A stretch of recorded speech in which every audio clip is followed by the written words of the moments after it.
விருச்சிக ராசி அன்பர்கள், உங்களுக்கு வந்து பார்த்தீங்கன்னா அர்த்தாஷ்ட சனினால் நிறைய கஷ்டப்பட்டீங்க. கவலைப்படாதீங்க. மார்ச் 29 சனி பகவான் கும்பத்துலேருந்து மீனத்துக்கு பயிற்சி ஆகிறதுனால ஃபஸ்ட்டு வந்து பார்த்தீங்கன்னா உங்களுக்கு சனி வந்து என்ன பண்ணுறாரு, 5ஆம் பாவத்தில் போகிறார். 5ஆம் பாவத்தில் போகிற சனி வந்து என்ன பண்ணுறாரு அப்படின்னு கேட்டிங்கன்னா பஞ்சம சனியாக வராரு. நிறைய நல்லது செய்வார் அப்படின்னு தான் சொல்லணும். நிறைய நல்லது செய்வார். நம்ம 5ஆம் பாவம் என்ன, பூர்வ புண்ணியஸ்தானம், புத்திரஸ்தானம். ஸோ நிறைய விருச்சிக ராசி அன்பர்கள் அவங்க பிள்ளைங்க சார்ந்த நிறைய குழப்பங்கள், நிறைய மனமுட்டங்கள், பிள்ளைங்களால் அசிங்கம், அவமானம், தலைக்குனிவு. என்னாலேயே அசிங்கம், அவமானம், தலைக்குனிவு. நானே சொந்த செலவில் சூன்யம் வச்சுக்கிற மாதிரி நான் தப்பாக முடிவு பண்ணிட்டேன். நிறைய நேரம் வந்து விருச்சிகத்துக்கு அப்படி உண்டு. மன ரீதியாக நீங்களே செஞ்ச பிரச்சனை, பிள்ளைங்களால் செஞ்ச பிரச்சனை, அதெல்லாம் வந்து பார்த்திங்கன்னா இந்த பஞ்சம சனி நிவர்த்தி பண்ணிடுவார். பிள்ளை எந்த அளவுக்கு உங்களை ஹர்ட் பண்ணாங்களோ அந்த அளவுக்கு அவங்க சூப்பராக வந்து ஐடியல் பிள்ளைங்களாக மாறிடுவாங்க. அப்படின்னு சொல்கிறதுக்கு இல்லை, சைலண்ட் ஆகிடுவார். அவர் தான் அசிங்கத்தை ஏற்படுத்தினார், அவரே வந்து கிளியர் பண்ணுவார் அப்படின்னு தான் சொல்லணும். ஸோ பூர்வ ஜென்மத்தில் நம்ம என்னென்னலாம் புண்ணியம் பண்ணோம், அந்த புண்ணியத்தினோட பிரதிபலன், அந்த புண்ணியத்தினோட பலனாக இப்போ வந்து பார்த்திங்கன்னா அவர் எல்லா நல்லதும் நம்மளுக்கு செஞ்சுடுவார். சரிங்களா? இது ஒரு பெரிய நல்லது.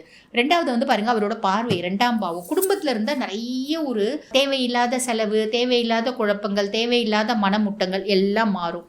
அதுக்கடுத்து இந்த சனி பகவான் 5ஆம் பாவத்தில் உட்காந்து 11ஆம் பாவத்தை பார்க்குறார், லாபஸ்தானத்தை பார்க்குறார். லாபஸ்தானத்தை பார்க்கறதுனால அர்த்தாஷ்டம சனியும் போது 200 ரூபாய்க்கு உழைச்சிங்க, 100 ரூபாய் வந்துச்சு. இப்போ லாபஸ்தானத்தை சனி பகவான் பார்க்குறாரு. 100 ரூபாய்க்கு உழைங்க, சாலிடாக 100 ரூபாய்க்கு வந்துடும். 1000 ரூபாய் உழைங்க, 1000 ரூபாய் வந்துடும். நெக்ஸ்ட் வந்து பாருங்கள், இந்த ராகு கேது பொசிஷன் அப்படிங்கிறது வந்து பார்த்திங்கன்னா ராகு உள்ளே வராரு, அதாவது 4ஆம் பாவம். இது எப்படி அப்படின்னா, ஒரு ரோடுக்கு போகிறோன்னு வச்சுக்கோங்களேன். ரோடு போகும்போது ஒரு அந்த பர்டிகுலர் டெஸ்டினேஷன் அடைய போகிறோம். நம்ம எந்த இடத்துக்கு போகிறோமோ அந்த இடம் அடுத்த தெருவில் இருக்குது. இங்கே வந்து பார்த்திங்கன்னா டேக் டைவர்ஷன் கொடுத்துட்ருக்காங்க. டேக் டைவர்ஷன் சுற்றி நம்ம 10 தெரு சுற்றி அந்த தெருவுக்கு வந்து சேரும். கேத்து 10ஆம் பாவம். கேத்து வந்து பார்த்திங்கன்னா எப்படி அப்படின்னா தொழில், ஃபாரினில் வேலை செய்யறதுக்கு நிறைய பேருக்கு ஆப்பர்ச்சுனிட்டி வரும்.